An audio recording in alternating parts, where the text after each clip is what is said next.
مشہور و معروف سنگر آشا بھوسلے انتقال کر گئی۔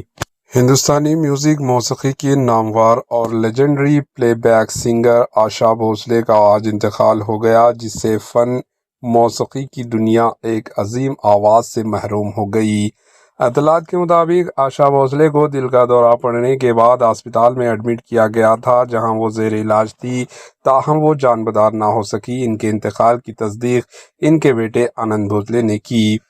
آنند نے بتایا کہ ان کی والدہ ان کی ماں کی میت کو کل صبح 11 بجے سے دوپہر 2 بجے تک ان کی رہائش گاہ پر آخری دیدار کے لیے رکھا جائے گا، جس کے بعد شام 4 بجے ممبئی کے شیواجی پارک میں ان کی آخری رسومات ادا کی جائے گی۔ آشا بھوسلے بھارتی موسیقی سنگر کی تاریخ کی ایک بے مثال آواز تھی، جنہوں نے کئی دہائیوں تک اپنی گائیکی سے کروڑوں فینس کے دلوں پر راج کیا۔ انہوں نے مختلف زبانوں میں ہزاروں گانے گائے اور اپنی ہمجہتی صلاحیت کے باعث عالمی شہرت حاصل کی۔ ان کے انتقال کی خبر کے بعد ہندوستان بھر میں غم کی فضا قائم ہو گئی ہے اور فنکاروں، فینس اور سیاسی شخصیات کی جانب سے انہیں خراج عقیدت پیش کیے جا رہے ہیں۔ Bureau report, H news.